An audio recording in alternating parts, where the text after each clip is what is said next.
문재인 대통령이 미세먼지 대책으로 30년 이상 된 노후 석탄 화력 발전소에 대한 일시 가동 중단을 지시했습니다. 미세먼지를 줄이는 데 얼마나 도움을 줄 수 있는지, 전력 수급에는 문제가 없는지, 관련 재원은 어떻게 조달할지 등을 점검합니다. 안태근 법무부 검찰국장이 지난달 최순실 국정농단 수사 결과 발표 직후 수사팀 간부들과 술자리를 하면서 금일봉을 건넨 사실이 뒤늦게 밝혀졌습니다. 검찰은 안 국장이 수사나 내사 대상도 아니었고 의례적인 격려 차원이라고 했지만 우전 수석에 대한 봐주기 수사 논란이 제기된 가운데 이뤄진 자리여서 파장이 커지고 있습니다. 국정농단을 수사한 검찰특별수사본부가 2014년 정윤회 문건 수사와 관련해 우병우 전 민정수석에게 직무유기 혐의 적용을 검토했던 것으로 확인되었습니다. 그러나 이후 검찰과 특검 수사로 이어지지 않은 상황에서 조국 민정수석이 관련 사건의 재수사를 언급하며 우전 수석에 대한 조사도 이뤄질지 주목됩니다. 국회는 문재인 정부 첫 인사청문회인 이낙연 총리 후보자 청문회를 오는 24일부터 이틀 동안 열기로 합의했습니다. JTBC는 어제 박근혜 정부 청와대가 새 정부의 현안 자료를 일절 넘겨주지 않았고 청와대 전산 시스템에도 관련 자료가 전혀 남아있지 않다는 내용을 단독 보도했습니다. 이와 관련해 문재인 정부 청와대는 모든 보고서 내용과 보고 개통까지 기록을 남기는 방향으로 청와대 전자보고 시스템을 대폭 개편하기로 했습니다.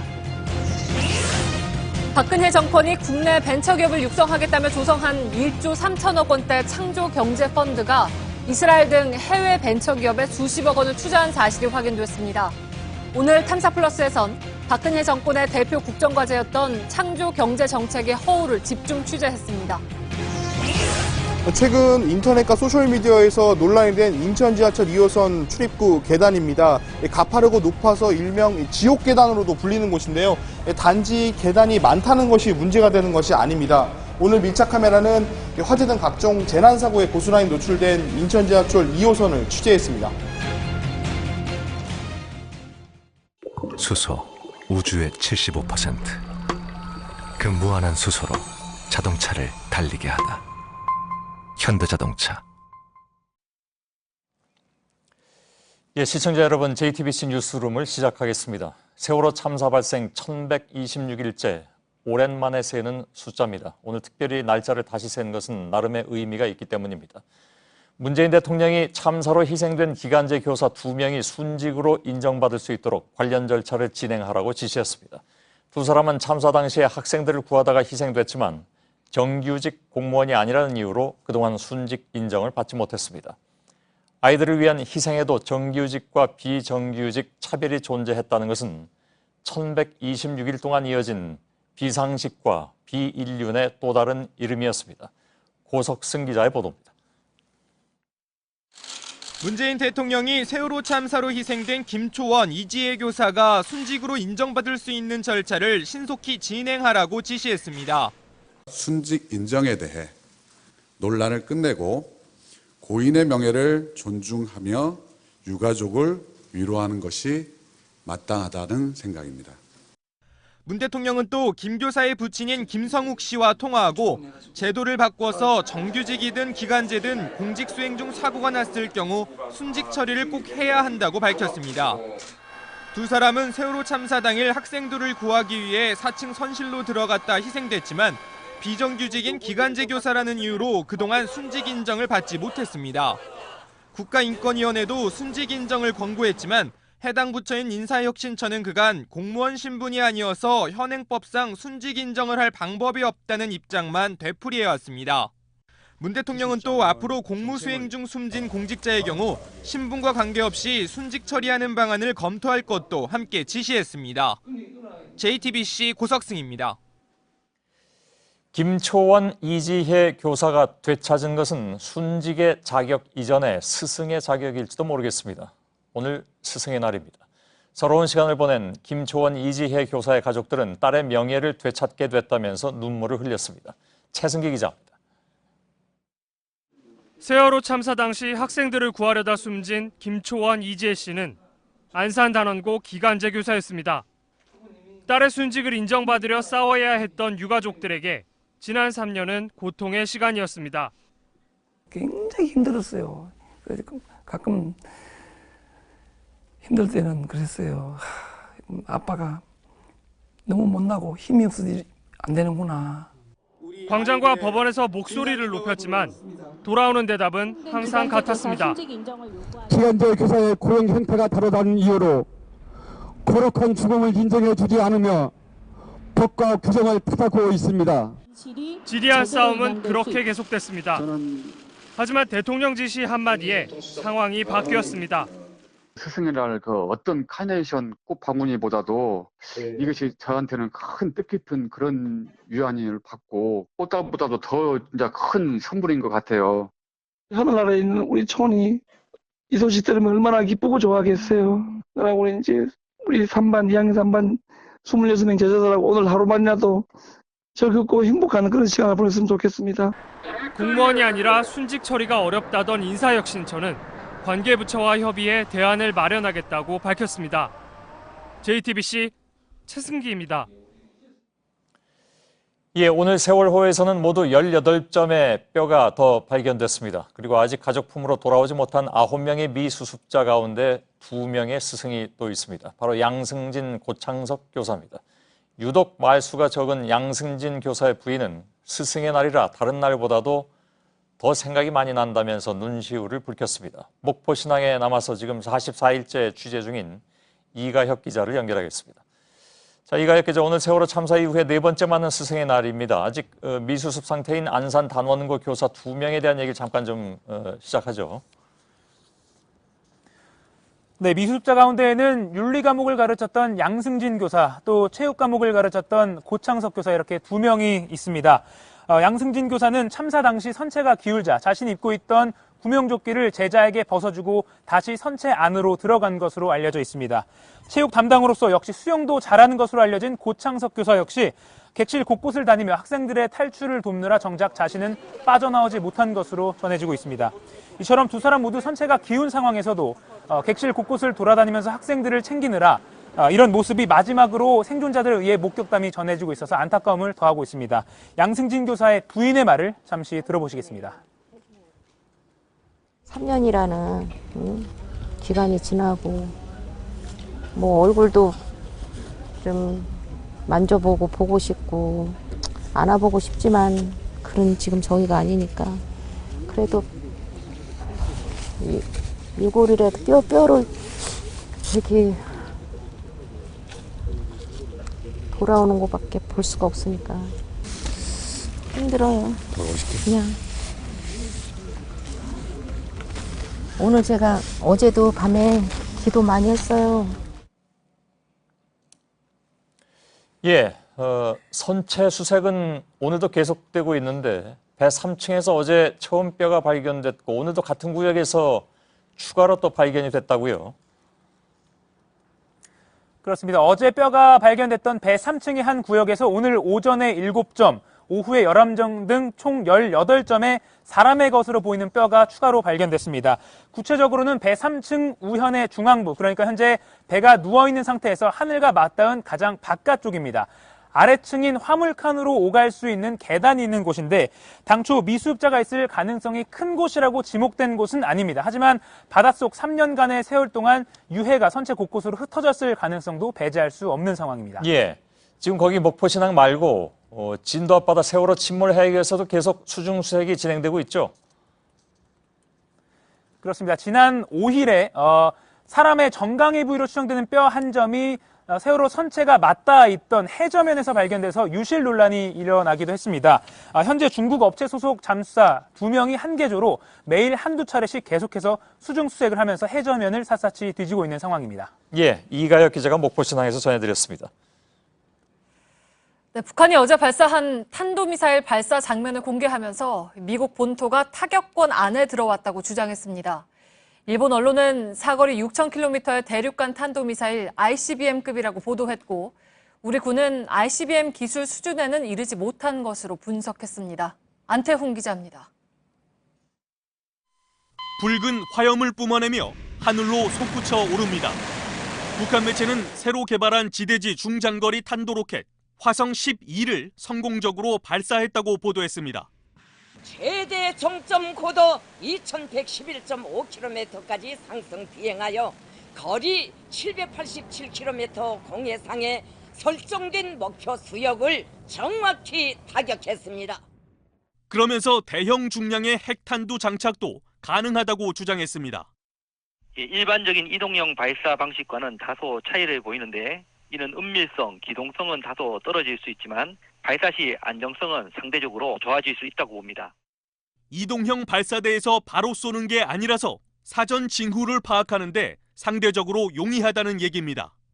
일본 언론들은 미국과 옛 소련 간 냉전 시대 ICBM의 비행 시간이 약 30분, 사거리가 10,000km였다며 이번 미사일도 ICBM과 같은 성능을 갖고 있고 정상 각도로 발사했다면 6,000km 정도는 날아갈 수 있을 것이라고 보도했습니다.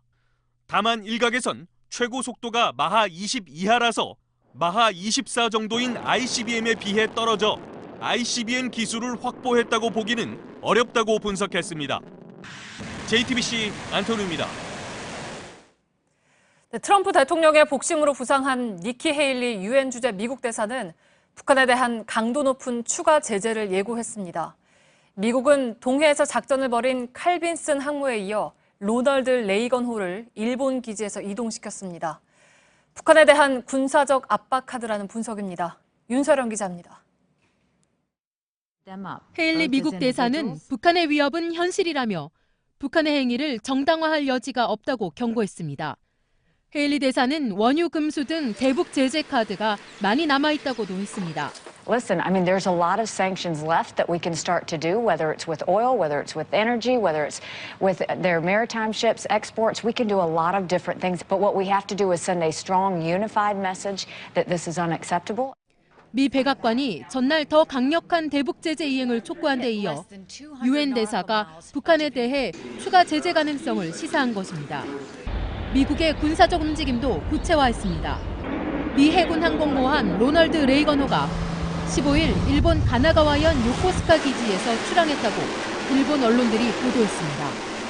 TV 아사히는 북한을 압박하기 위해 동해로 향할 가능성이 있다고 보도했습니다. 유엔 안보리는 현지 시각 16일 북한의 탄도미사일 발사와 관련해 긴급 회의를 열고 대응 방안을 논의합니다. JTBC 윤서령입니다.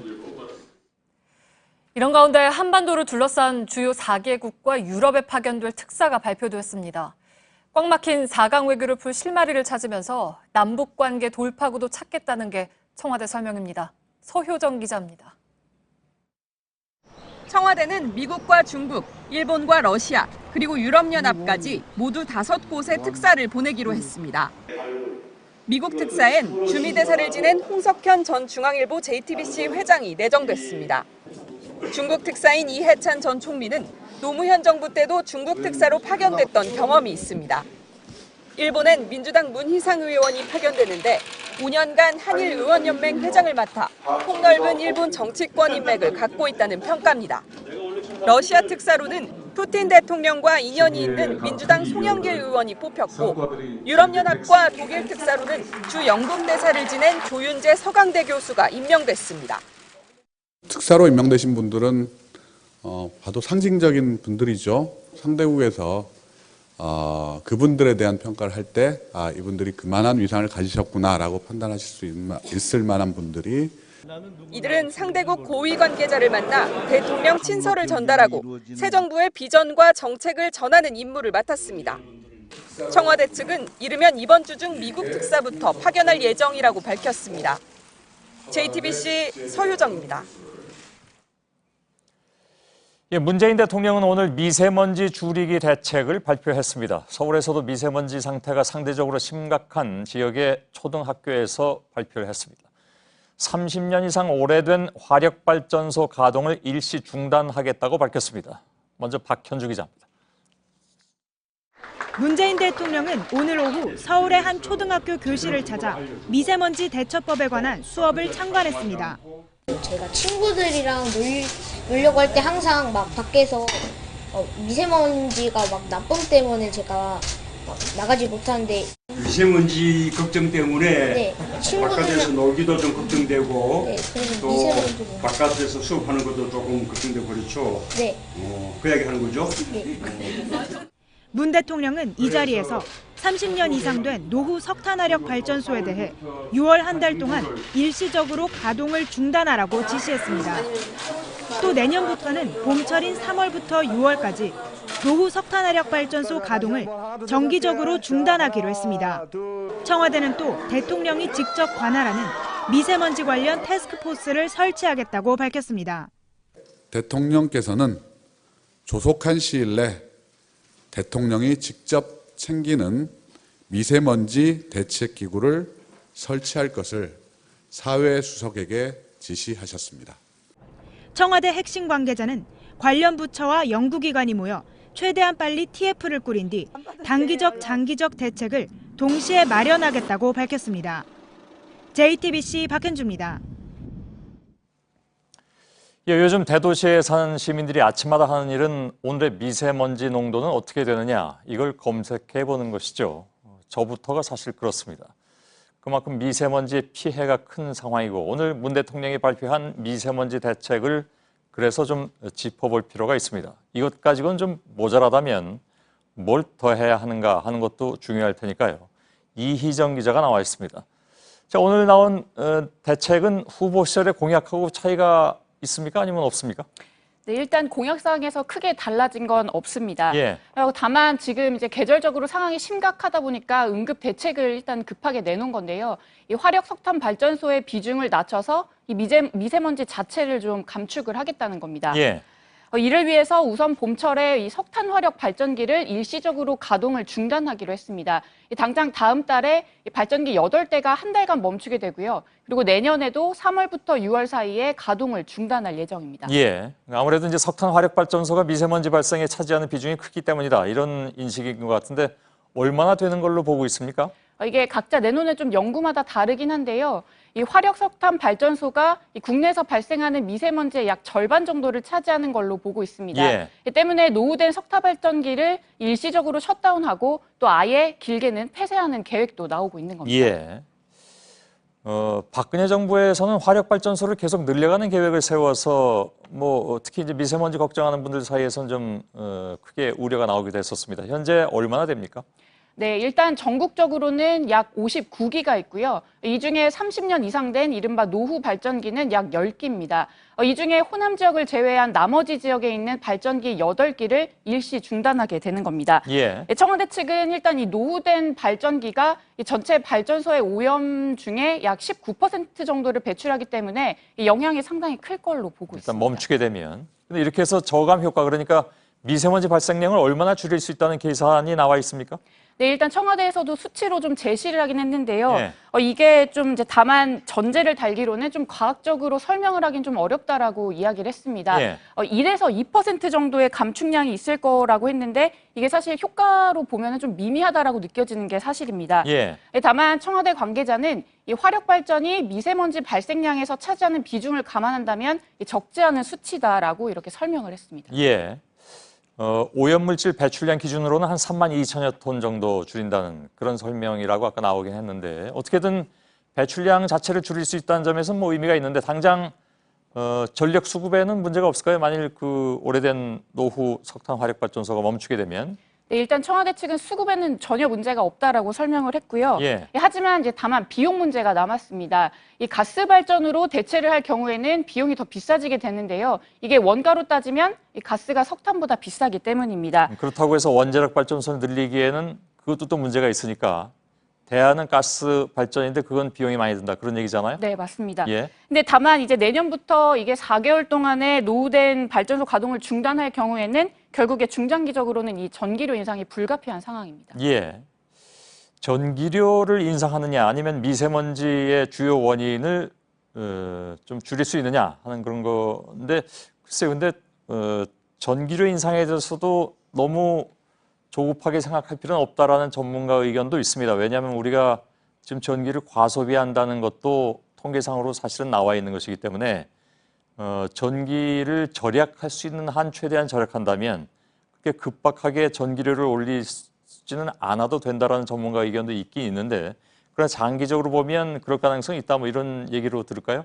네, 맞습니다. 사실 이 전기요금의 경우에는 1, 2천 원만 올라도 이게 좀 민감하게 받아들여질 수 있는 부분이라서 예. 이게 결국에는 좀 어떻게 보면 문재인 정부의 좀 정치적으로도 부담일 수 있는 부분입니다. 예. 하지만 그동안에 이 문 대통령이 후보 시절에 이 부분을 공약을 하면서도 단 한 번도 이 전기료 인상에 대해서는 언급을 한 적이 없거든요. 예. 그래서 따라서 이제 국민들 입장에서는 이 인상에 대한 부분도 조금 설명이 뒷받침돼야 할 것으로 보입니다. 예.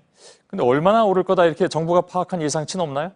일단 후보 시절에 이제 캠프 내부적으로 좀 예상치를 내놨었는데요. 이 공약대로라면 2030년까지 25% 수준으로 오를 것이라는 전망이 있습니다. 예. 이걸 이제 4인 가족 한 달치 전기료로 보면은 약 14,000원 정도가 오르게 되는 겁니다. 예. 14,000원이 적으냐 많으냐 이건 뭐 처지에 따라 다 달라질 수는 있지만 결코 적은 그런 숫자는 아닐 수도 있죠. 또 그것으로 인해서 다른 물가 여파도 또 동시에 생길 수가 있으니까. 근데 역시 중요한 것은 만일 전기 과소비가 있다면 그것부터 줄여나가는 작업, 그것도 굉장히 중요하지 않을까라고 생각을 합니다. 근데 가장 중요한 것, 중국에서 오는 건 어떡합니까? 네, 맞습니다. 이 청와대에서도 이 중국발 미세먼지가 굉장히 심각하다라는 점은 인정은 했는데요. 예. 다만 오늘 발표에서는 이제 언급을 하지 않았거든요. 근데 이제 연구마다 조금씩 다르지만 이 국내 미세먼지의 원인 중에 약 80%가 중국에서 발생한다라고 이런 연구 결과들이 있습니다. 예. 그래서 따라서 이 부분도 반드시 이제 중국과 외교적인 문제부터 좀 풀어가면서 결국에 미세먼지 감축에 좀 도움이 되는 방향으로 일어나가야 될 것 같습니다. 예, 이희정 기자였습니다. 자, 보신 것처럼 오늘 나온 미세먼지 대책에서 가장 큰 영향을 미치는 중국발 미세먼지에 대한 구체적인 해결책은 지금 나오질 않고 있습니다. 물론 지금 당장 내놓을 수는 없는 사안으로 보이긴 합니다. 그래서 내일 저희 탐사플러스에서 저희들이 입수한 중국발 미세먼지의 실태와 함께 그동안 우리 정부의 대응이 무엇이 문제였는가 하는 것을 집중 보도해드리겠습니다. 문재인 대통령은 공공부문 비정규직을 임기 내에 모두 정규직으로 전환하겠다고 공약했습니다. 지난주에는 인천공항에 직접 가서 비정규직 노조원을 만나기도 했죠. 이 자리에서 인천공항 사장은 비정규직 10,000명을 전부 정규직으로 전환하겠다고 약속을 했는데 실제 공사 측이 내놓은 전환 방식은 해당 노동자들이 쉽게 수용하기 어려운 내용이었습니다. 저희들이 이 내용을 보도해드리는 이유는 공약이 실천되려면 튼튼하게 실천이 돼야 될 텐데 그것이 과연 현장에서 어느 정도 합리적으로 먹혀들고 있느냐 하는 문제죠. 즉 현장은 어느 정도 적극적으로 이것을 실천하느냐 하는 문제이기도 합니다. 유선의 기자입니다. 문재인 대통령은 취임 후 첫 외부 일정으로 인천국제공항을 선택했습니다. 현장에서 비정규직 협력업체 노동자들을 만났고 정일영 인천공항 사장은 이들 모두를 정규직으로 전환하겠다고 약속했습니다. 우리 공항 가족 1만 명을 모두 비정규직에서 정규직으로 전환하도록 하겠습니다. 그런데 공사 측이 내놓은 해법은 노동자들의 기대와는 크게 달랐습니다. 폭발물 처리반 협력업체 직원 14명부터 전환을 시작했는데 공항에서 길게는 15년간 이 분야에서 일을 했지만 고용 승계는 물론 가산점도 없이 다시 채용 경쟁을 하게 된 겁니다. 합격한다 해도 부여되는 직위는 S6급입니다. 일반 사무직보다 연봉이 낮은 S등급으로 고졸 신입 4, 5년차 직위를 받는 겁니다.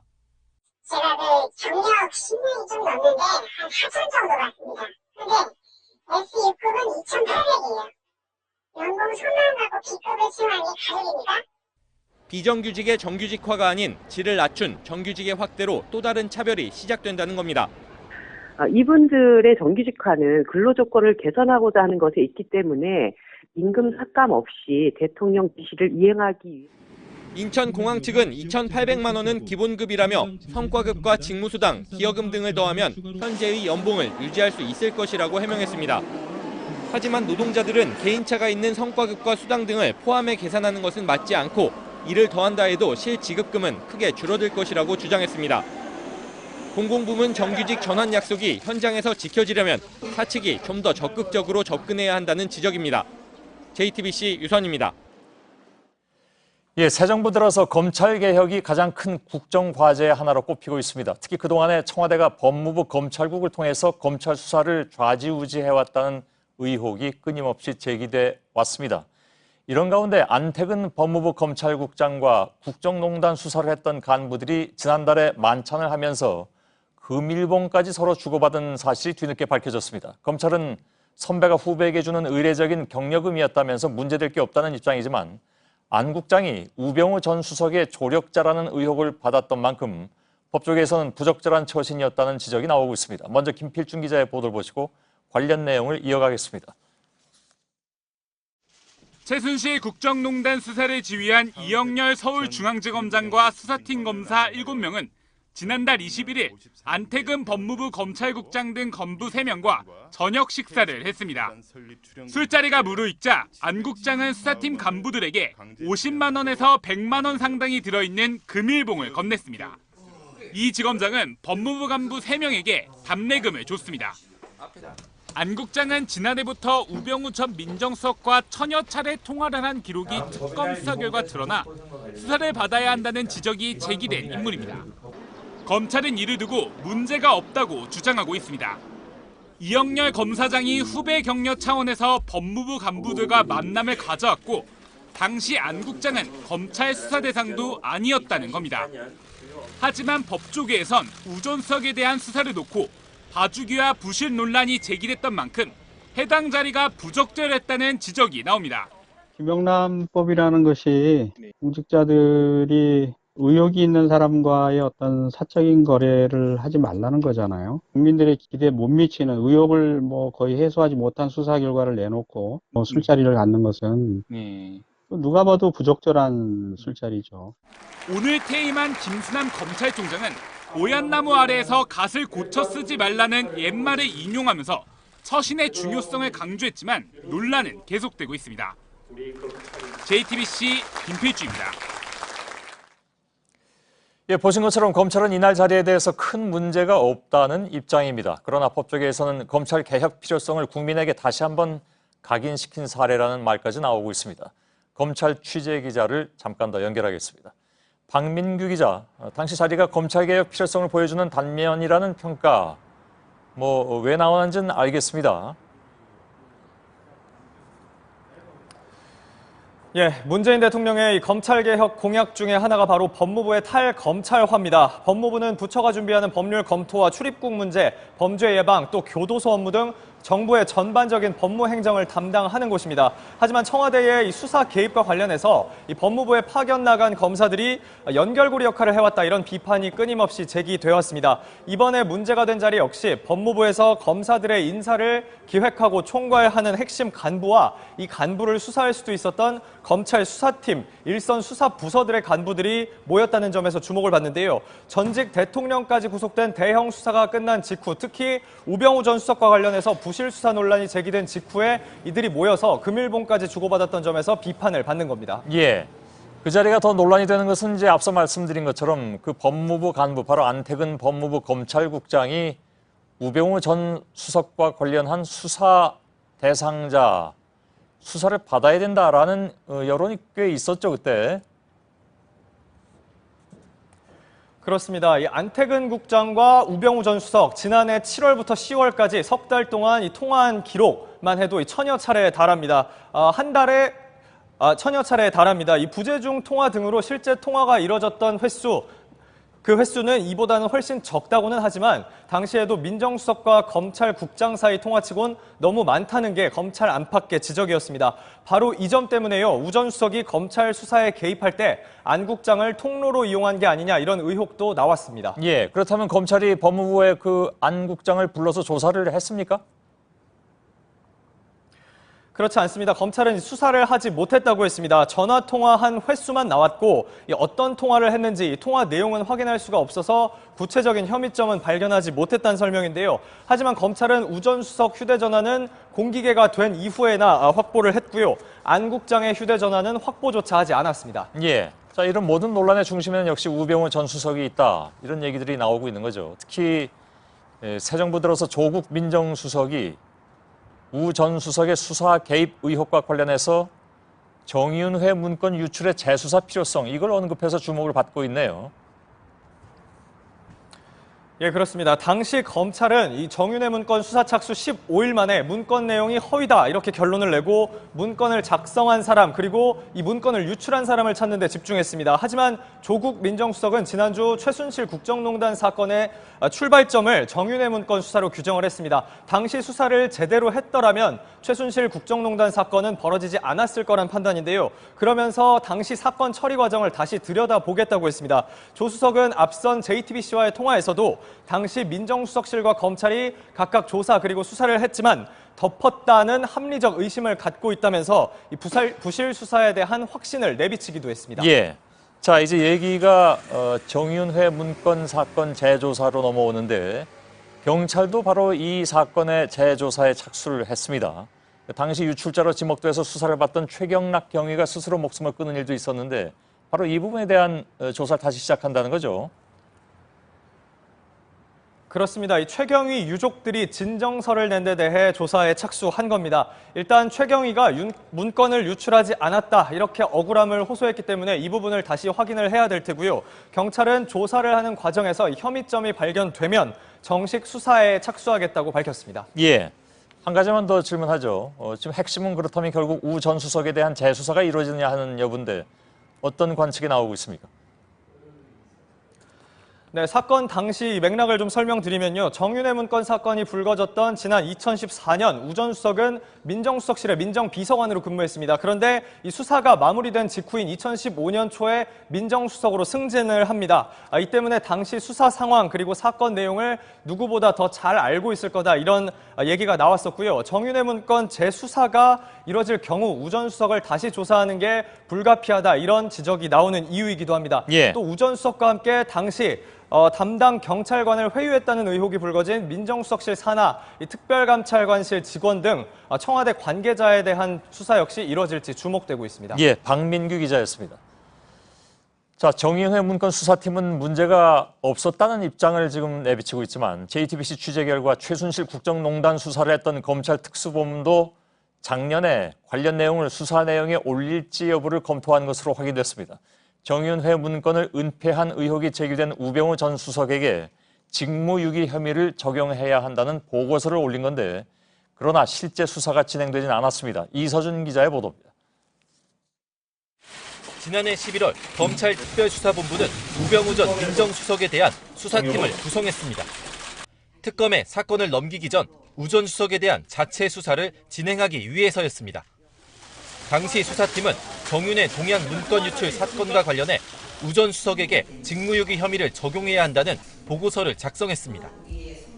수사팀은 우 전 수석이 2014년 5월부터 청와대 민정비서관으로 근무하다 문건 유출과 관련해 기소가 이뤄진 직후인 2015년 2월 민정수석으로 승진한 건 이례적이라고 보고서에 적었습니다.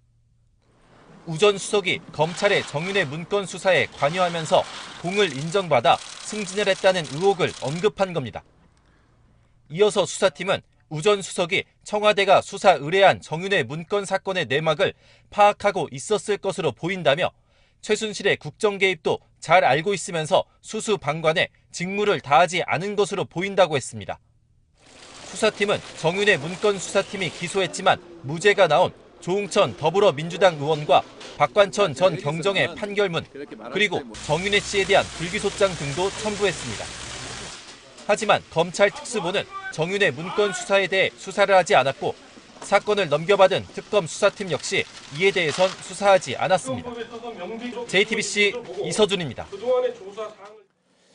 정윤회 문건 유출 재조사가 이루어지면 당시 청와대 민정수석실이 어떤 역할을 했는지도 수면 위로 드러날 전망입니다. 앞서 김영한 전 민정수석이 남긴 업무 수첩에도 당시 청와대 움직임을 알 수 있는 기록들이 상당수 등장하죠. 이 내용을 분석한 심수미 기자와 함께 한 걸음만 더 들어가 보겠습니다. 어서 오세요. 김영한 전 수석의 업무 수첩, 그동안의 주요 내용들이 많이 또 공개가 되긴 했습니다. 근데 정윤회 문건 유출 사건이 적혀 있다는 것은 그것도 보도가 되긴 했는데 그 내용과 빈도 등을 다시 분석을 해봤다는 얘기죠? 네, 그렇습니다. 이 관련 내용이 처음 보도가 됐던 게 이제 2014년 11월 24일이고요. 예. 검찰이 중간 수사 결과를 발표한 게 이듬해 1월 5일입니다. 그러니까 43일 동안 정윤회 문건 유출 사건과 관련한 논의가 얼마나 자주 있었나를 살펴봤더니 모두 22일이었습니다. 그러니까 이틀에 한 번 꼴이네요. 그렇습니다. 예. 토요일, 일요일도 상관없이 계속해서 논의가 이루어졌었습니다. 그만큼 그 당시 이건 매우 중요한 사건이고 청와대에서도 당연히 그렇게 신경을 쓰고 있었다 이런 얘기가 되는데 민정수석실은 대통령 측근이나 아니면 고위 공무원 비리를 조사하는 곳 이렇게 알고 있습니다. 논의 자체는 할 수가 있는데 문제는 이제 어떤 내용의 논의를 했느냐 이게 문제가 아니겠습니까? 그렇습니다. 그러니까 문건에 담긴 비선 실체가 과연 있느냐, 이 실체가 무엇이냐 이런 조사 필요성에 대해서는 나타나지 않고 있고요. 예. 이 사태를 어떻게 수습할지가 주를 이룹니다. 특히 이 정윤회 씨 등 8명이 의혹을 보도한 세계일보를 검찰에 고소한 11월 28일부터는 검찰을 언급한 횟수, 중요도, 빈도 이런 것들이 대폭 커졌습니다. 예. 실제로 이제 검찰의 움직임이 민정수석의 수첩 내용과 그렇다면 어느 정도 이게 맞느냐 이것도 중요하잖아요. 네, 그렇습니다. 이제 12월 1일 기록을 보면요. 속전속결 투트랙으로 적혀 있습니다. 예. 바로 이날 서울중앙지검은 문건 유출 경위는 특수 2부에, 명예훼손 부분은 형사 1부에 각각 배당을 했습니다. 실제 투트랙으로 수사를 진행하기 시작했던 거고요. 예. 12월 2일에 이제 압수수색 등의 단어가 이제 처음으로 등장을 하는데요. 바로 다음 날 12월 3일 처음으로 검찰은 대대적으로 이 서울경찰청과 도봉경찰서, 박관천 경정의 자택 등을 압수수색했습니다. 예. 수첩에 적힌 대로 상황이 돌아갔다는 얘기인가요? 그렇다면? 네, 간단하게 얘기하면 검찰 압수수색 전날의 메모는 상당히 길었다면서요? 예, 보통 이제 수첩 한 페이지당 2, 3일 정도가 적힐 때가 많이 있습니다. 그런데 12월 2일에는요, 거의 2페이지 넘는 분량이 적혀 있는데요. 그게 압수수색 전날입니까? 네, 바로 예. 직전 날입니다. 여기 네모로 강조된 부분을 보시면 검찰 수사가 알파와 오메가, 그리고 수사의 템포, 범위, 순서가 모든 것, 또 굵은 화살표로 수사 결과로까지 이어져 있습니다. 예. 그러니까 원하는 수사 결과를 위해서 어떤 속도나 범위, 순서 이런 부분들을 잘 조정해야 된다라고 논의가 이루어졌던 걸로 추정이 되는 대목이고요.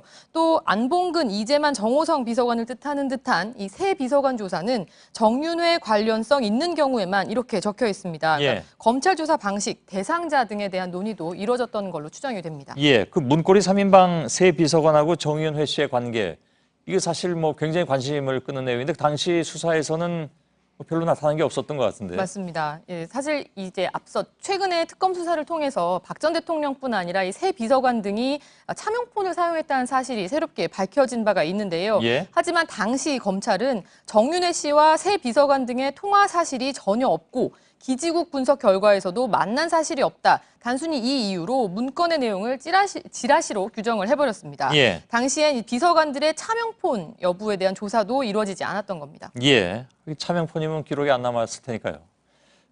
검찰은 이번 그 재수사 문제에 대해서 굉장히 좀 불편한 기색을 내비치고 있는 것 같은데 재수사 가능성은 그럼 어떻게 봅니까?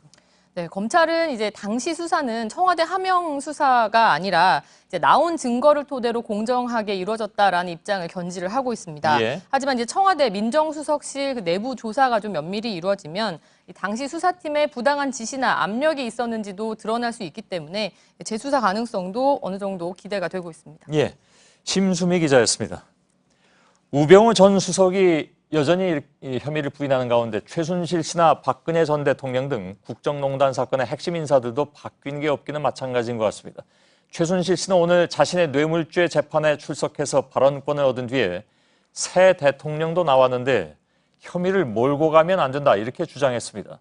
또 서울구치소에 수감 중인 박 전 대통령은 지난 대선 이후로 신문이나 텔레비전을 일체 보지 않으면서 재판 준비를 하고 있다고 합니다. 임지수 기자의 보도입니다. 최순실 씨는 오늘 열린 자신의 뇌물죄 재판에서 특검을 비난했습니다. 최 씨는 삼성의 승마 지원 계획은 내 지시로 이루어지지 않았고 뇌물을 받기 위해 한 일이 전혀 없다며 도둑이라도 이렇게 파렴치하게 몰고 가면 안 된다고 주장했습니다. 그러면서 정의사회에서 대통령도 새로 탄생했기 때문에 책임을 질 것은 지더라도 언론이 의혹 보도를 하면 안 된다고도 했습니다. 이런 가운데 오는 23일 박 전 대통령이 최순실 씨와 대면하는 첫 재판을 앞두고 마지막 준비 기일이 내일 열립니다. 하지만 박 전 대통령은 문재인 대통령 당선 이후로는 신문이나 TV 등 언론 보도는 일체 보지 않은 채 하루 일과 중 많은 시간을 영어 공부에 할애하는 것으로 전해졌습니다. 서울교정본부 관계자는 박 전 대통령이 유영하 변호사 접견 시간을 빼고는 영한사전을 들여다보는 데에 시간을 쏟고 있어 교도관들이 예의주시하고 있다고 했습니다. 특히 최근 변호인 2명을 추가로 선임한 박 전 대통령 측이 재판이 본격화된 뒤에도 전면 부인하는 전략을 고수할지 관심이 모아지고 있습니다. JTBC 임지수입니다. 문재인 정부는 출범과 동시에 고위직 인사, 그중에서도 청와대 참모진 인선을 빠르게 발표하고 있습니다. 내각에 누굴 쓰는지는 물론 중요합니다만 대통령과 매일 얼굴을 보면서 일할 청와대 참모들의 인선, 이 코드를 잘 읽어보면 새 정부의 인사 기조를 읽을 수가 있을 것 같습니다. 인사 기조는 결국은 정책 기조하고 연결이 될 수가 있으니까요. 정치부 김혜미 기자와 함께 잠깐 좀 분석을 해보겠습니다. 김혜미 기자, 일단 청와대 인선 얼마나 발표가 된 겁니까 지금? 네, 문재인 정부의 청와대 4실 체제인데요. 이 중에서 비서실과 정책실 쪽은 이미 상당히 인쇄가 진행된 상태입니다. 예. 국가안보실 쪽은 아직 손을 대지 못했고요. 그렇습니까? 네. 사실 거기 굉장히 중요한 곳인데 네, 그렇습니다. 아직까지 얘기가 안 나오고 있는 것은 왜일까 궁금해하는 사람들도 많이 있습니다. 그렇습니다. 비서실, 정책실, 이건 정치하고 정책을 담당하는 두 축이죠. 네, 그렇습니다. 비서실과 정책실은 바로 그 아래에는 장관급인 2명의 실장과 차관급인 8명의 수석과 2명의 보좌관이 있는데요. 출범 닷새 만에 1명의 실장과 6명의 수석을 임명한 상태입니다. 예, 일단 서울시 출신들 뭐 그런 네네. 예, 좀 많다 뭐 이런 얘기들이 나오긴 하더군요. 네. 예. 서울시 인사가 가장 이 대거 합류에 따르게 가장 눈에 띄는 점입니다. 예. 일단 임종석 비서실장이 정무부 시장 출신이고요. 하승창 혁신수석 그리고 조현옥 인사수석, 김수현 사회수석까지 앞서 말씀드렸던 7명 중에 4명이 서울시 출신입니다. 예. 왜라고 봐야 됩니까? 글쎄요, 안팎으로 여러 가지 이야기가 나오고 있는데요. 뭐 한 일각에는 이제 박원순 시장의 영향이 아니냐라는 의견도 있긴 합니다. 하지만 단순하게 그렇게 보기는 어렵다는 시각도 많이 있습니다. 일단 하승창 수석을 제외하고는 박 시장과의 인연이 그렇게 길지 않고요. 또 나머지 3명은 모두 박 시장과 함께하기 전에 노무현 대통령과 직간접적으로 일했던 사람들이기 때문입니다. 예. 그래서 한 여당 관계자는 오히려 노무현 정부 때 사람들을 박 시장이 적극 불러들였던 것이다 이렇게 말하기도 했습니다. 예. 뭐 어쨌든 그 서울시 출신 중에 검증이 된 사람, 여태까지 실적이라든가 이런 것들이 어느 정도 검증이 된 사람이라면 새 정부로서는 지금 뭐 인수위도 없이 출범하는 그런 상황이기 때문에 일의 효과를 위해서도 그렇게 하는 것이 낫다라는 평가도 일부에서는 또 나오고 있는 것으로 알고 있습니다. 네, 그렇습니다. 예. 또 어떤 공통점이 있습니까? 그리고 또 시민단체와 관련한 활동들이 많이 있다는 점도 굉장히 특징적인 점으로 꼽히고 있습니다. 예. 일단 조국 민정수석과 하승창 수석이 참여연대와 경실련에서 일을 했었고요. 그렇군요. 그리고 조현옥 인사수석도 여성단체 대표를 지낸 적이 있습니다. 예. 이전에는 청와대 인선이 1차로 발표되고 나면 네. 예를 들면 뭐 평균 나이라든가 이런 것도 따져보곤 했는데 이번엔 어떻습니까? 네, 이번엔 좀 젊은 정부입니다. 임종석 실장이 우선 51세로 가장 젊고요. 이러다 보니까 수석급 이상 평균 연령을 재보니까 54세입니다. 그래서 이런 특징들을 종합하면 서울시 그리고 시민단체 그리고 50대 이런 사람들이 주축이 됐다는 점에서 이제 여권 일각에서는 서시호 인사다 이런 말이 나오기도 합니다. 예. 성시경 인사가 좀 생각이 나긴 합니다. 네, 그렇습니다. 많이 또 얘기가 되긴 했습니다만. 알겠습니다. 자, 김혜미 기자였습니다. 이런 가운데 문재인 정부의 첫 인사청문회가 이제 열리게 됩니다. 이낙연 국무총리 후보자에 대한 국회 청문회 날짜가 오는 24일, 25일로 정해졌습니다. 오늘 여야는 위원장과 청문위원 숫자도 확정했는데 자유한국당은 강력한 검증을 예고하고 나섰습니다. 박병현 기자입니다. 정세균 국회의장과 4당 원내대표는 이낙연 총리 후보자에 대한 인사청문회를 오는 24일과 25일 이틀 동안 여는 데 합의했습니다. 인사청문위원장은 여당 정성호 의원이 맡기로 했습니다. 청문위원은 민주당과 자유한국당이 5명씩이고 국민의당 2명과 바른정당 1명까지 모두 13명으로 구성됩니다. 곧바로 청문위원을 확정한 자유한국당은 본격적인 검증을 예고하고 나섰습니다. 국무위원 인사청문회 등에서 강력한 제1야당으로서 단호히 대처해 나갈 것임을 다시 한번 천명합니다. 대선 직전 국민의당에 입당한 이현주 의원도 총리 내정 사실에 대한 사전 통보가 없었다며 청문회 공세를 예고했습니다. 단지 호남 출신이다라는 것만 가지고 그냥 저희가 대충 하기를 기대하는 것은 좀 무리가 있다. 이 후보자에 대한 국회 인준안은 31일 본회의에 상정돼 표결에 붙여집니다. 인준안이 통과되려면 제자의원 과반 출석에 출석의원 과반의 찬성을 얻어야 해 120석인 민주당은 야당의 협조가 필요한 상황입니다. JTBC 박백은입니다. 박근혜 정부 청와대가 국정 운영 파악에 필요한 최소한의 기본 자료조차 새 정부에 넘겨주지 않았다는 내용, 어제 JTBC가 단독으로 보도해드린 바가 있습니다. 청와대 전자보고 시스템에도 이전 정부의 중요 현안은 없고 회의실 예약 같은 내용만 남아있다는 내용이었는데요. 박근혜 정부는 중요한 보고와 지시사항 등을 전자 시스템에 아예 남기지 않은 것 같다는 것이 현재 청와대 측의 판단입니다. 문재인 정부 청와대는 청와대의 모든 보고와 지시사항 그리고 그 절차까지 투명하게 나타나도록 전자 시스템 체계를 전면 개편하기로 했습니다. 정재윤 기자입니다. 청와대 핵심 관계자는 현 전자보고 시스템을 빠른 시일 안에 개편하고 고도화할 예정이라며 시스템 전반을 점검해서 지금에 맞는 시스템으로 업그레이드할 것이라고 말했습니다. 노무현 정부의 이지원 시스템처럼 대통령과 참모진들 간의 업무 보고와 지시를 모두 기록으로 남길 수 있도록 하는 방안을 검토하고 있습니다. 청와대는 정책 결정의 최고 컨트롤 타워인 만큼 모든 의사 결정은 물론 그 과정까지 기록으로 남겨야 한다는 게 청와대의 판단입니다. 청와대 전자 시스템 개편 작업에 관여하는 한 관계자는 박근혜 정부는 문제가 되는 내용은 아예 전자 의사 결정이나 기록을 하지 않은 걸로 보인다고 밝혔습니다. 부실한 인수인계 논란이 커지면서 민주당에선 철저한 진상조사를 주문했습니다. 보도된 바와 같이 전임 박근혜 정부에서 새 정부의 국정 전반에 걸친 주요 현안에 대하여 인수인계한 내용이 사실상 없다는 점은 우려하지 않을 수 없습니다. JTBC 정재윤입니다. 네, 주말부터 전 세계를 긴장하게 한 랜섬웨어의 사이버 공격이 국내에서는 우려했던 대란을 불러오지 않았습니다.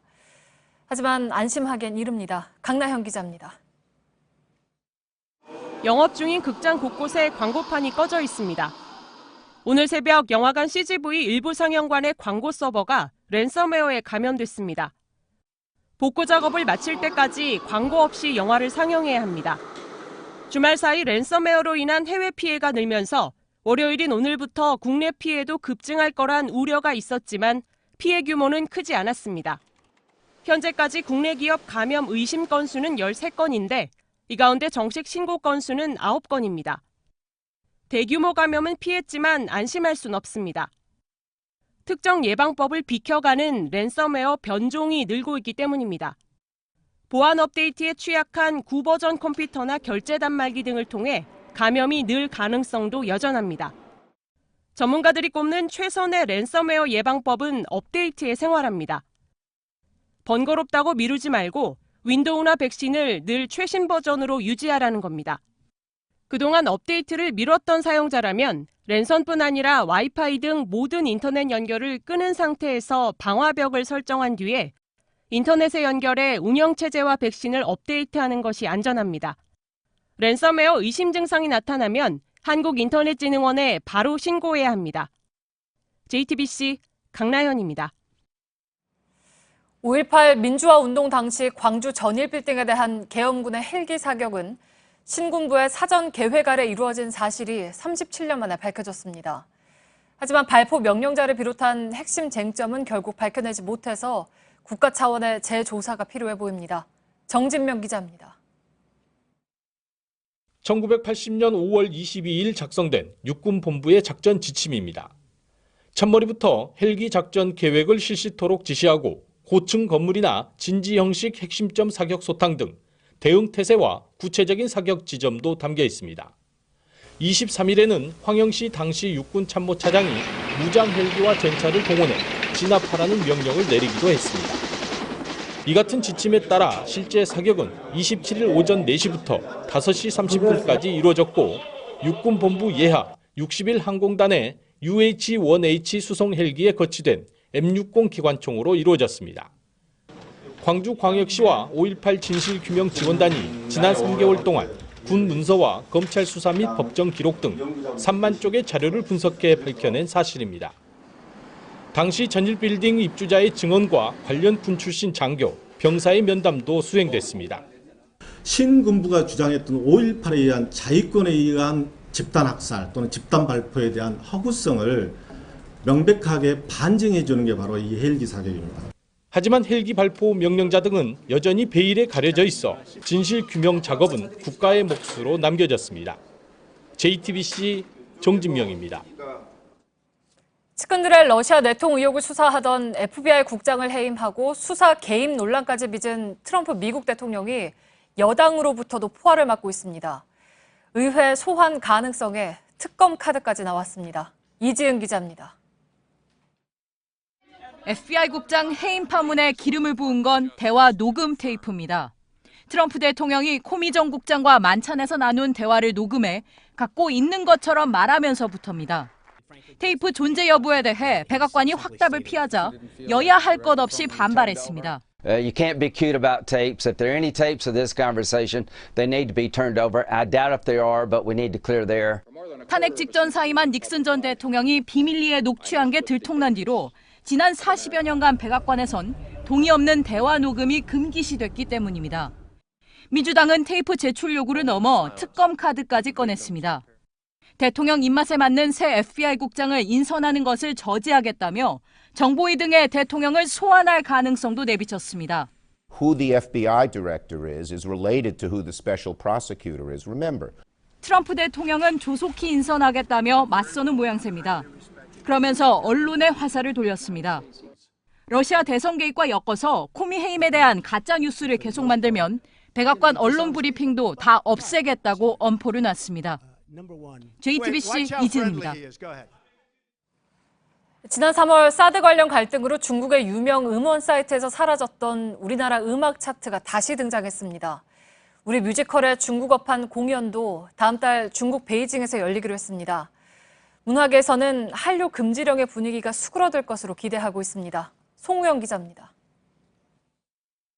창작 뮤지컬 빨래는 다음 달 23일부터 중국 베이징에서 공연될 예정입니다. 서울 달동네를 배경으로 서민들의 인생살이와 사랑을 그린 작품으로 지난해 이미 중국에서 초청 공연을 했습니다. 이후 사드 배치로 얼어붙은 분위기가 되면서 공연이 어렵지 않겠냐는 관측이 나왔지만 한한령 이후 중국에서 처음 재개되는 우리 문화 행사가 될 것으로 보입니다.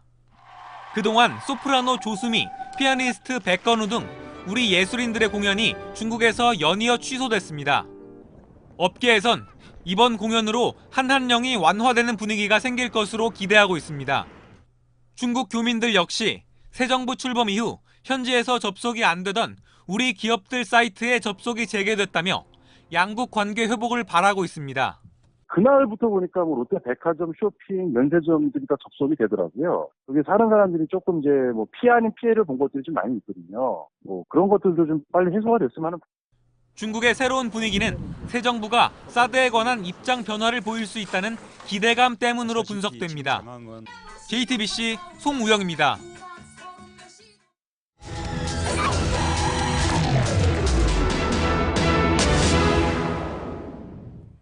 네, 지난해 여름에 개통한 인천 지하철 2호선의 일부 역내 계단 출입구는 지옥 계단으로 불렸었죠. 에스컬레이터 없이 높고 가파른 계단 출입구로만 지어졌기 때문인데요. 개통한 지 10달이 됐고 그동안 3천만 명 가까이가 이용했지만 재난 사고에 대한 대비는 달라진 게 없습니다. 밀착 카메라 김도훈 기자입니다. 60대 여성이 가파른 지하철역 계단을 오릅니다. 한 걸음씩 내딛지만 계단을 오르는 속도는 조금씩 더뎌집니다. 매일 이용하세요? 저는 운동삼아 다녀요. 젊은 사람들도 안 다니더라고요. 잠깐 쉬었다 올라가시고 그러셔야 되나 봐요. 저 한 2번 쉬어요. 같은 시각 지하철을 타려는 시민들은 계단 대신 승강기 앞으로 모여듭니다. 인천 가자역 2번 출구 앞 계단입니다. 한눈에 봐도 꽤 깊어 보이는 이 깊이가 시민들이 이용을 꺼려하는 이유인데요. 얼마나 깊은지 제가 한번 내려가 보겠습니다. 계단 93개를 지나서 대합실에 도착했습니다. 이번에는 1번 출구로 한번 나가 보겠습니다. 출구 밖으로 나가는데 걸리는 시간은 1, 2분 남짓. 하지만 계단을 오르는 동안 취재진을 뒤따르는 시민은 찾아보기 어렵습니다. 1번 출구 계단은 모두 124개입니다. 끝이 보이지 않을 만큼 아찔한 깊이인데요. 아파트 7층과 맞먹는 높이입니다.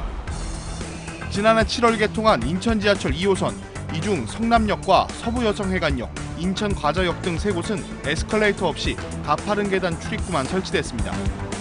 경인고속도로와 맞닿은 좁은 도로 위에 역사가 들어서 공간 확보와 진동 등의 문제로 유지 보수가 어렵다는 이유에서입니다. 이 때문에 개통 당시 소셜미디어에선 지옥계단이란 별칭이 붙었습니다. 사정이 이렇다 보니 출퇴근과 등하교 시간에는 승강기를 타려고 수십 명이 한꺼번에 몰려들기도 합니다. 출구 계단과 승강기 앞에 각각 관찰 카메라를 놓고 지켜봤습니다. 30분 동안 승강기를 이용한 시민은 50여 명. 하지만 같은 시각 계단을 오르내린 시민은 모두 6명이었습니다. 힘들죠. 120몇 개를 밟으려면 힘들지. 원래는 이건 노약자잖아요. 그런데 워낙 계단이 많으니까. 지하철역 승강기에는 장애인과 노약자, 임산부를 위한 시설임을 알리는 스티커가 붙어있지만 계단 이용을 꺼리다 보니 옆 대합실엔 누구나 승강기를 이용할 수 있다는 안내 문구까지 붙여놓았습니다. 하루에 한 번씩 매일 이용하세요? 네. 매일. 올해 초 개통 6개월 만에 누적 이용객 2천만 명을 돌파한 만큼 많은 사람들이 이용하는 대중교통이지만 비상탈출구는 계단 출입구가 유일합니다. 좁고 가파르다 보니 화재나 지진 등 비상시에 이용객들이 위험에 빠질 우려가 크다는 지적이 나옵니다. 불이 나면 승강기 운행은 자동으로 멈추게 됐습니다. 하지만 문제는 장애인이나 노약자, 임산부 같은 교통 약자들은 다른 사람 도움 없이 사실상 탈출할 방법이 없다는 겁니다. 올라만 뭐 잘 올라오도 못하고 그것은 뭐 걱정 없이 죽는 기지 뭐 너희들이야 뭐 올라오도 못하고. 이곳 3개역에 최근 넉 달간 하루 평균 이용객은 4,700여 명. 하지만 위급 상황 시 대피를 책임지는 역무원은 최대 2명입니다. 당장은 이렇게 거기가 또 구조 상황이 쉽지 않은 상황이거든요. 거기가 시내 중심을 관통하는 전동차 프로다 보니까 우리 직원들이 이제 신속하게 대피시키는 그런 훈련들을 계속 하고 있기 때문에. 빠른 속도로 이용객이 늘면서 누적 이용객 3천만 명을 향해 달려가고 있는 인천 지하철 2호선. 하지만 개통 당시 제기된 문제들은 10달이 지난 지금도 달라진 것이 없습니다. 개선 방안이 없다고 손 놓고 있는 사이 시민들의 안전까지 방치되고 있습니다. 1차 카메라 김도훈입니다.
뉴스룸의 앵커 브리핑을 시작하겠습니다.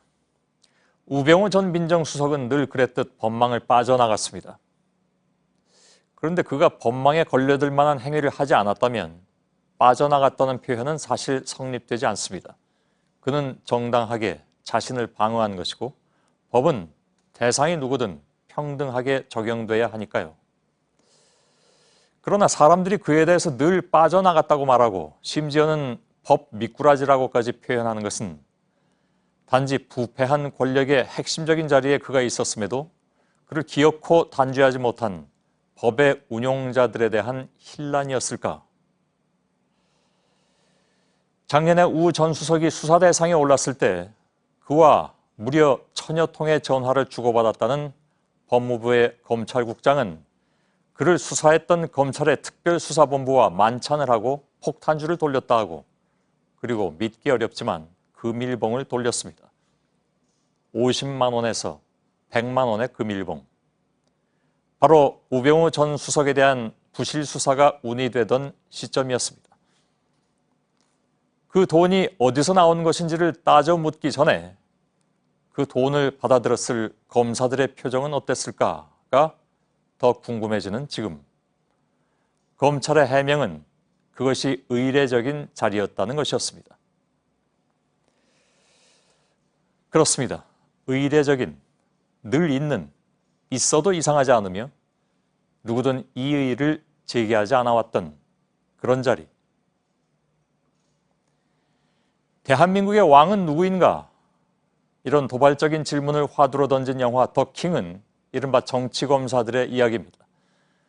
무소불위의 힘을 가진 그들은 때론 권력자와 거래하고 때론 언론과 손잡으면서 정권을 넘나드는 끈질긴 생존력을 보여줍니다.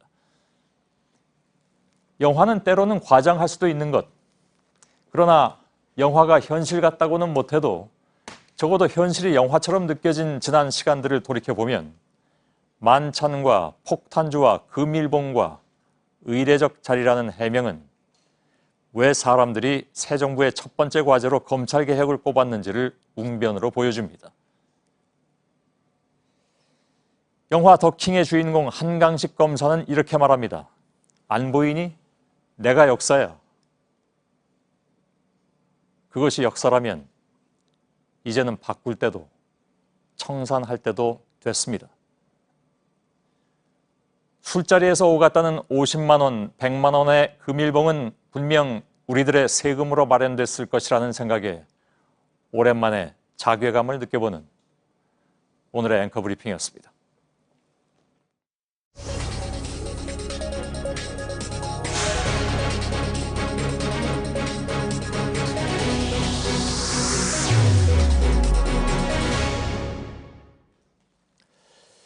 세월호 참사로 희생된 기간제 교사인 김초원, 이지혜 선생님.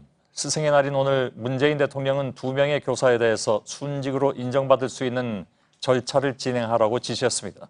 그동안의 순직 인정을 받기 위해서 애써온 가족들에게는 큰 선물이겠죠. 김초원 교사의 아버지 김성옥 씨를 잠시 전화로 연결하겠습니다. 김성옥 씨 나와 계십니까? 네네. 예. 좋은 소식입니다. 네네. 예. 문재인 대통령과 통화도 하셨다면서요?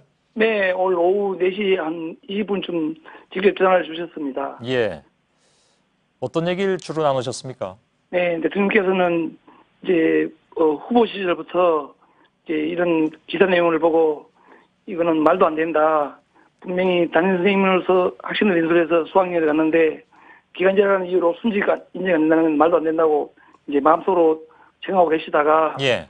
이제 4.16 기억식에 오셔서 분명히 이제 그때 공약을 하셨습니다. 예.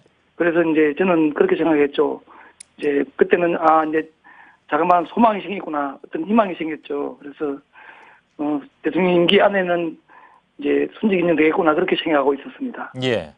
그동안에 순직을 인정받기 위해서 굉장히 애를 많이 쓰신 걸로 저희들은 알고 있습니다. 오체투지까지 네, 하셨고요. 네. 뭐 돌아오는 대답은 늘 같았던 것으로 알고 있습니다. 네. 매번 안 된다는 말을 들었을 때 어떤 생각을 제일 많이 하셨습니까? 네, 참담했습니다. 이제 그때 심정은 긴 터널을 지나오는 그런 느낌이었습니다. 예. 이제 오늘 대통령께서 이렇게 순직 인정해 주신다 그래서 이제는 희망의 빛이 보이기 시작했습니다. 예. 그래서 대통령께서 아까 이제 오후에 저한테 전화하실 때 이제 걱정 말고 이제 희망을 갖고 건강 챙기면서 열심히 행복하게 잘 사시라고 그렇게 이로 말씀하셨습니다. 예. 김초원 선생님의 꿈은 무엇이었습니까? 네, 우리 초원이는 중학교 2학년 때 그 화학 선생님이 굉장히 이쁘시고 예. 좋으셔서 그때부터 이제 선생님 자기는 다음에 꼭 선생님 되겠다 그때부터 꿈을 키웠습니다. 예. 그래서 이제 학교도 사범대를 가서 이제 자기가 원하는 화학 선생님이 됐는데 이제 임용고시를 통과를 못해서 그냥 선생님으로 그냥 근무를 했습니다. 예.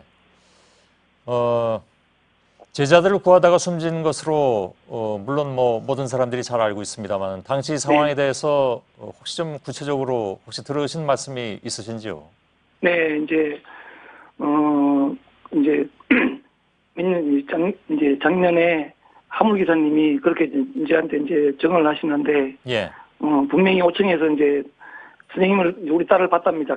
우리 딸이 키가 좀 컸었거든요. 예. 23인데 선생님이 이제 5층에서 봤는데 이제 그 화물 기사는 분명히 빠져나온 줄 알았다고 그러더라고요. 예. 그런데 나중에 분향소 가서 사진 보고 인증 사진 보고 그 선생님이 못 빠져나오셨구나 그렇게 알았고 또 이제 생존 학생들의 증언에 의하면은 이제 생존 학생들은 이미 다 가판에 올라가 있고 밑에 이제 나머지 학생들은 구명조끼를 막 나눠주고 입혀주고 그런 상황에서 이제 배가 뒤집혀져가지고 예. 결국은 학생들하고 같이 최후를 맞이한 것 같습니다. 예. 예. 4월 16일 그러니까 참사 당일이 김초원 선생님의 생일이 맞습니까? 네, 초원이는 1988년도 4월 16일 날 오후에 태어났습니다. 예. 네. 생일에 제자들한테 선물 받은 목걸이라든가 이런 걸 다 하고 있었다고요? 네, 이제 생존 학생들의 정리에 의하면은 케이크도 선물하고 또 간단하게 이제 친구들끼리 용돈 모아가지고 기울이 목걸이를 이제 해줬다 그러더라고요. 예. 이제 시신이 발견했을 때는 이제 그 목걸이 기울이를 착용하고 있더라고요. 예. 네. 뭐 모든 가족들이 다 마찬가지겠습니다만은 참사 이후에 가족들이 정상적인 생활은 거의 하지 못하신 걸로 알고 있습니다. 네. 지금 저하고 통화하고 계신 아버님 역시 지난 네. 가을에서야 집으로 돌아가셨다고요? 네, 제 고향은 경남 거창입니다. 예. 거창에는 아직도 80 넘어가 생존해 계시고 제가 고등학교 때까지는 고향에서 나왔습니다. 그래서 이제 호르머니도 계시고 그래서 고향으로 내려왔습니다. 예. 이 모든 사실을 노모께서는 잘 알고 계십니까? 네, 아직도 우리 어머니는 손녀딸이 미국에 박사학위 받으러 가는 걸로 알고 계십니다. 그래서 10년 계약으로 10년 되면 이제 박사학위 받아가지고 돌아오는 줄 알고 그렇게 이제 어디 가면은 시장 같은 데 가면은 할머니들한테 이제 아직도 수첩에는 우리 손녀딸 사진이 있거든요. 그걸 보여주면 자랑을 한답니다. 예. 손녀딸 공부 잘해서 미국에 박사학위 받으러 갔다고. 예. 그렇게 자랑을 하고 계십니다, 지금도. 아, 그렇군요. 네. 실제로 그랬으면 좋겠다는 생각을 많은 분들이 하실 것 같습니다. 네. 예, 김성욱 씨 고맙습니다. 네, 고맙습니다. 예.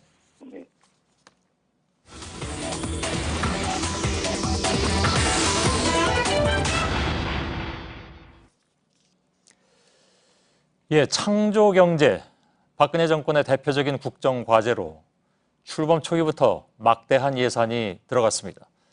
그러나 최근에 국정 개입 재판 과정을 거치면서 비선들이 정책에 개입하고 대기업들이 강제로 돈을 낸 정황이 드러났습니다. 아마도 그랬을 것이다 하는 일이 실제로 그렇다라는 일이 한두 가지가 아닙니다만 이 일도 마찬가지인 것 같습니다. 탐사 플러스 취재진은 이처럼 대기업으로부터 돈을 걷어서 조성한 창조경제 펀드들의 투자 내역을 입수해서 들여다봤습니다. 국내 기업을 육성하겠다면서 조성된 투자 펀드들은 정작 창조경제와 전혀 무관한 해외 벤처에 투자하는 경우도 있었습니다. 패스트푸드점이나 보습학원의 보증을 선 사실도 확인됐습니다. 먼저 이한길 기자입니다. 정부와 대기업이 1조 3천억 원 규모의 창조경제 펀드를 조성한 건 지난 2014년입니다. 지난 2년간 창조경제 펀드가 투자한 내역을 입수해봤습니다. 창조경제와 무관한 패스트푸드점과 미용실, 보습학원, 과일가게 이름이 등장합니다. 명단에 있는 업체를 직접 찾아가 봤습니다. 창조경제혁신센터에서 대출받거나 보증받으신 적 있으세요? 뭐 됐어? 창조경제가 뭘요? 가게 주인들은 창조경제펀드에서 지원을 받은 적이 없다고 말합니다. 연락을 받아본 적도 없고 또 찾아가본 적도 없고 창조경제 그게 어디가 있는지도 모르고. 원래부터 해오던 소상공인 지원 사업이 창조경제펀드 실적으로 둔갑한 겁니다. 창조경제펀드가 지분을 투자한 벤처기업 명단을 살펴보면 더 황당합니다. KT와 현대중공업 등이 투자한 한 창조경제펀드의 경우 2년 전 이스라엘의 한 대학병원이 만든 벤처기업에 300만 달러, 우리 돈 약 34억 원을 투자했습니다. 중국 식품회사에도 5억 원을 넣은 것으로 확인됐습니다. 창조경제펀드는 말 그대로 중소기업이나 벤처기업을 활성화시키기 위해 그런 데 투자를 해야 되는데 설립 취지와 전혀 맞지 않습니다. 펀드 운용사 측은 규정에 문제가 없다는 입장입니다. 펀드명 정할 때 창조경제가 좀 들어갔으면 좋겠다. 그래서 또 펀드명에 들어간 거 외에는 특별히 관련이 없거든요. 미래부는 창조경제 정책을 통해 1,500개의 창업기업을 육성하고 2,000개의 중소기업을 지원했다고 발표했습니다. 미래부는 그동안 이 펀드들의 투자 실적도 모두 창조경제 성과로 포함시켜 왔습니다. 탐사플러스 이한길입니다. 대기업과 비선이 동원된 정책의 허울은 여기서 그치지 않습니다. 박근혜 정권은 창조경제를 전파하겠다면서 전국의 창조경제혁신센터 19군데를 세웠습니다. 물론 이 센터들의 설립도 대기업들이 낸 돈으로 이루어졌습니다. 최근에 미래창조과학부가 창조경제 지우기에 나서면서 이들 센터들도 존폐 위기에 놓였습니다. 박진규 기자가 그 현장을 다녀왔습니다.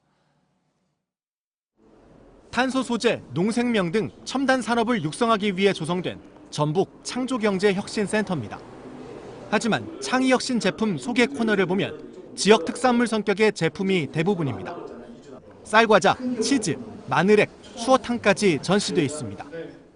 정작 창업과 연관된 3D 프린터 시제품 제작실은 텅 비어 있습니다. 거미줄이 보이고 먼지가 쌓여 있습니다. 다른 센터들도 사정은 마찬가지입니다. 자동차 산업을 앞세운 광주는 막걸리, 태양광 산업의 충남은 인삼, 스마트 팩토리의 경북은 전통장 등을 혁신 제품으로 홍보하고 있습니다. 지원도 대부분 일회성에 그친다는 지적이 나옵니다. 그냥 한번 완샷으로 딱 지원해주고 그걸로 끝나는 경우가 대부분이에요. 올 초까지만 하더라도 미래창조과학부는 창조경제를 중점 과제로 소개해왔습니다. 하지만 정권이 바뀌자마자 미래창조과학부는 홈페이지에서 관련 메뉴를 삭제하는 등 창조경제 지우기에 나섰습니다. 전혀 없었고요. 창조경제 사이트는 혁신센터와 관련된 내용이 대다수였는데 굳이 벌써 그렇게 할 필요가 있나. 전문가들은 새 정부 역시 보여주기식 정책에 급급한다면 실패할 수밖에 없다고 조언합니다. 명제가 정확해야지 그 명제에 따라서 정부 같은 경우 정책화를 시킬 수 있고, 그렇지 않으면 4차 산업혁명 역시 제2의 창조경제가 될 거라고 생각합니다. 탐사플러스 박진규입니다.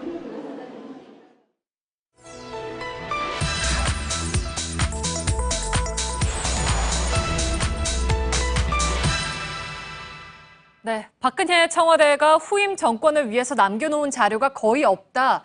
그래서 기록물 삭제 의혹으로까지 번졌죠. 도대체 기록물이 어떻게 관리가 되고 있길래 이런 일까지 벌어진 것일까요? 팩트체크는 청와대 전산 자료가 어떤 방식으로 저장이 되는지, 누군가가 이걸 삭제하려면 완전 삭제할 수 있는지 확인을 해봤습니다. 결론은 상당히 어렵고 하려면 매우 조직적으로 움직여야 한다는 겁니다. 오대영 기자 시작해볼까요? 네, 우선 역대 정권의 청와대 전산 시스템 한번 보겠습니다. 네. 노무현 정부는 이지원 시스템이라는 이름으로 사용했고요. 이명박 정부는 위민 시스템 사용했습니다. 박근혜 청와대는 처음에 위민 시스템을 이어받았다가 집권 2년 차인 2004년부터 온나라 시스템으로 바꿨습니다. 이게 이름과 특성이 다르지만 문서를 작성하고 또 보고하고 결제한다는 점에선 비슷합니다. 회사로 치면 내부 결제 시스템, 전자 시스템이죠. 이들 시스템으로 작성한 비서실의 전자문서가 대통령 기록관으로 이관된 숫자 한번 보겠습니다.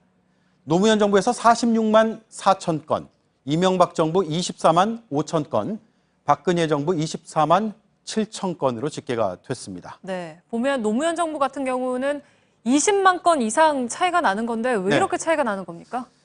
이렇게 청와대에서 생산된 모든 문서는 일단 대통령의 기록물이라는 지위를 받게 됩니다. 네. 하나라도 빠짐없이 기록관으로 이렇게 이관이 돼야 되는데 내용에 따라서 공개 여부도 결정이 됩니다. 이관된 전자문서가 많다는 것, 그만큼 문서로 행한 업무가 많다는 의미고요. 적었다면 그 반대로 해석이 됩니다. 또 청와대가 규정대로 기록물을 성실하게 이관을 했느냐 아니면 누락 혹은 삭제했느냐의 차이일 가능성도 배제할 수가 없죠. 네, 지금 가장 중요한 건 청와대 안에 업무 매뉴얼 같은 문서조차 남아있지 않다는 건데요. 저렇게 기록관으로 보낸 기록물들 빼고 나머지 문서들은 삭제를 마음대로 할 수가 있는 겁니까? 안 어떻습니까? 됩니다. 규정상으로 원칙적으로 안 되게 돼 네. 있습니다. 모든 기록물은 전부 기록관으로 다 보내는 게 원칙입니다. 그런데 그 원칙을 어기고 불리한 자료를 이관하지 않은 채 청와대 내부에서 삭제한다? 기술적으로도 매우 까다롭습니다. 왜냐하면 삭제를 해도요, 로그 파일이 다 남게 돼서 흔적을 분명히 남기기 때문입니다. 네, 그리고 다른 곳도 아니고 청와대니까 그만큼 철저하게 관리를 하는 거잖아요. 네, 청와대 전산 체계는 바로 SBC 시스템이라고 합니다. 오늘 이게 핵심의 그래픽인데 네. 서버 기반 컴퓨팅의 준말입니다. 모든 전산 문서는요, 전산 업무는 서버를 바탕으로 한다라는 뜻입니다. 네. 예컨대 청와대에서 이 문서 한 장을 인쇄를 했다고 치면 그 문서의 제목과 실제 이 이미지가 서버의 PDF 파일로 저장이 됩니다. 복사를 해도 마찬가지고요. 팩스를 주고받아도 남습니다. 청와대 전산협력업체 관계자의 증언입니다. 이 관계자는 청와대에서 오래 근무한 직원들도 이 사실을 잘 모르고 있다. 네. 이렇게 전했습니다. 따라서 이것만 봐도 누가 언제 무엇을 했는지 정확하게 파악을 할 수가 있는 거죠. 문서 기록을 삭제하려면 이런 내용까지 일일이 찾아서 함께 지워야 완전한 삭제가 됩니다. 그래서 완전 삭제는 불가능에 가깝다라는 게 전문가들의 의견입니다. 네, 청와대 안에 있는 서버에 흔적이 남게 된다는 게 바로 이제 답이 되겠군요. 네, 그래서 기록물로 이관하지 않고 일부를 남겨서 청와대 내에서 삭제하는 일은 매우 어렵다. 그럼에도 하려고 한다면 극단적인 경우의 수는 2가지 정도로 추려집니다. 네. 첫 번째, 아예 처음부터 서버에 잡히지 않는 비인가 PC를 들여오고 프린터를 들여오고 그래서 오프라인으로 썼거나 이건 매우 조직적으로 이루어져야 되는 네. 거죠. 두 번째, 서버를 통째로 망가뜨리거나 통째로 교체했거나 그 외에 다른 방법으로 일부만 지우고 일부는 이관하기는 어렵다는 겁니다. 또한 이 두 방법은요, 모두 법의 위반입니다. 이렇게 했다면 박근혜 청와대가 조직적으로 위법을 저지른 셈이 되는 거죠. 네, 그 삭제를 했는지 했다면 또 어떤 방법을 썼는지도 새 정부가 이제 밝혀야 할 과제가 되겠군요. 팩트체크 오대영 기자였습니다.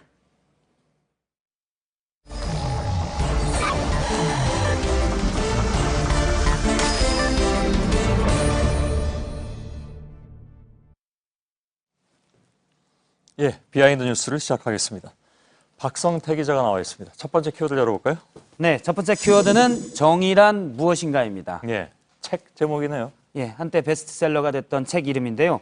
오늘 정반대에 위치해 있던 두 사람이 둘 다 똑같이 정의를 언급했습니다. 예. 첫 번째 사람은 오늘 이임사를 발표한 김수남 전 검찰총장인데 직접 들어보겠습니다. 예. 수사에 있어서 소신은 존중되어야 하지만 나만이 정의롭다는 생각은 경계되어야 합니다. 재판의 미덕은 공정에 있고 수사의 미덕은 절제에 있습니다. 예. 예, 좋은 말들인데요. 수사의 절제를 강조했습니다. 예.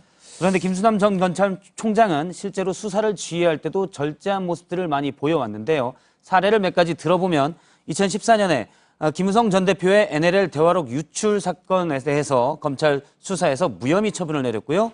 2014년 정윤회 문건, 당시 십상시가 국전을 농단했다는 데에서도 근거 없다고 했습니다.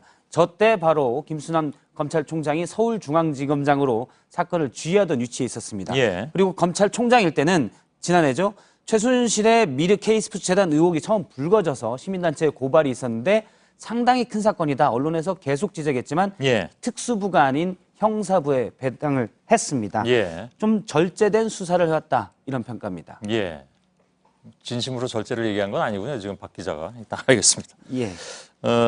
정인의 문건 사건 사실 제대로 그때 수사를 했으면 뭐 농단 사건까지는 안 갔을 것이다. 최순실의 뭐 그런 지적도 나오긴 했습니다. 그렇습니다. 당시의 수사 결과 발표를 잠깐 보면 2015년 1월 5일 날 중간 수사 결과를 발표했는데요.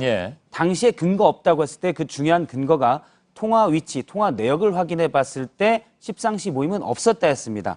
당시에 이런 얘기도 나왔습니다. 업그레이드된 시스템으로 청와대 근무자 통화 패턴을 분석한 결과 차명폰으로 통화한다는 정황이 없었다 이랬는데 불과 3년 뒤에 특검에서는 청와대에 무더기로 차명폰이 있었다 이런 지적이 나왔죠. 물론 시기상 약간은 있었지만 역시 능력이 없거나 절제를 너무 많이 한 것 아니냐 지적이 나왔습니다. 하긴 뭐 차명폰은 전혀 절제 없이 썼더군요.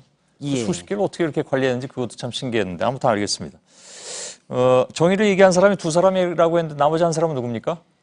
나머지 한 사람은 바로 지금 앞서 김수남 전 검찰총장 때 구속 수감된 최순실 씨입니다. 오늘 재판에서 정의를 말했는데요. 정의사회, 자유민주주의 사회에서 새로 대통령이 나왔으니 사실관계를 제대로 밝혀야지라고 얘기를 했습니다. 정의롭게 한다면 본인은 무죄다라는 주장을 한 건데요. 뭐 최 씨가 얘기하는 정의에 대해서 길게 얘기할 필요는 없을 것 같고요. 처음에 정의란 무엇인가라고 물었는데 오늘 두 사람만 보면 정의는 사람마다 다른 것 같습니다. 두 번째 키워드는요?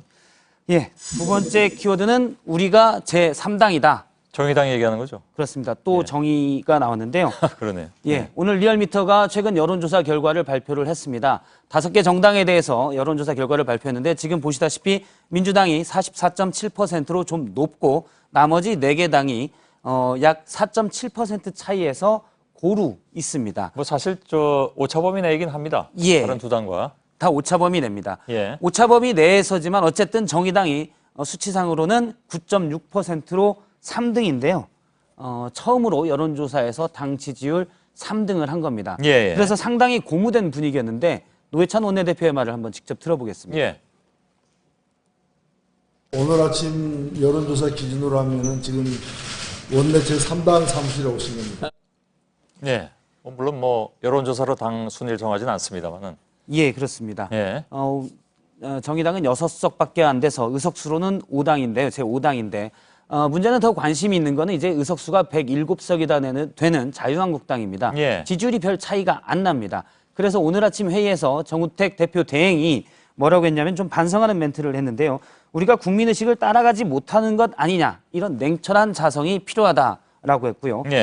바른정당도 사실 자유한국당과 별 지지율 차이가 안 났는데 자유한국당도 약간은 고무적입니다. 왜냐하면 보수적자 자리를 노리고 있기 때문인데 오늘 연찬회에서 이종구 정책위 의장은 4.7%포인트밖에 차이 나지 않는다. 곧 따라잡겠다라는 의지를 보였습니다. 바른정당 쪽에. 마지막 키워드는요? 마지막 키워드는 재수냐 삼수냐로 잡았습니다. 어제 안철수 국민의당 전 대표가 대선 때 도와줬던 사람들과 만찬을 했었는데요. 이 자리에서 5년 뒤에는 결선 투표 없이도 50% 이상을 지지받을 수 있도록 하겠다. 이런 말을 했습니다. 대선 제도전에 대한 확실한 의지를 밝힌 셈인데 지난 18대에서는 중도 사퇴했고요. 지난번엔 패했고 20대에 재도전하면 삼수가 되는 셈입니다. 오늘 기자들이 다시 대선에 대한 재도전 의지를 많이 물었는데 그냥 위로하는 차원에서 한 말이다라고 우선 좀 발을 빼는 모습은 보였습니다. 하지만 측근은 바로 당연히 재도전한다라고 확신을 했고요. 그런데 가장 큰 것은 앞에서도 봤듯이 지금 지지율이 4위이기 때문에 당 지지율이 4위이기 때문에 우선 당 지지율을 높이는 게 급선무라는 지적입니다. 근데 아까 이제 얘기한 대로 오차범위 내면 그게 통계학적으로는 그게 의미가 없잖아요, 순위가. 그래서 근데 일단 저런 결과가 오차범위 내이지만 처음 나오기도 했고 다른 조사 결과 좀 더 보면서 얘기를 해야 될 것 같긴 합니다. 오차범위 내지만 2위인 자유한국당이 107석이거든요. 그다음에 5위인 3위인 그 정의당은 6석밖에 안 됐기 때문에 그런 의석수의 분포를 좀 보면 지금 자유한국당에 대한 분위기, 정의당 분위기는 엿볼 수 있을 것 같습니다. 박성태 기자였습니다. 내일 맑고 미세먼지도 보통 수준이지만 아침과 낮에 일교차가 크겠습니다. 예. 자, 오늘도 끝나고 페이스북 라이브를 통해서 저희들의 소셜 라이브가 진행이 될 텐데 오늘 청와대 출입 기자들이 나와 있군요. 어떤 얘기들이 나올지 궁금합니다. 저희들은 내일도 최선을 다하겠습니다. 여러분 고맙습니다.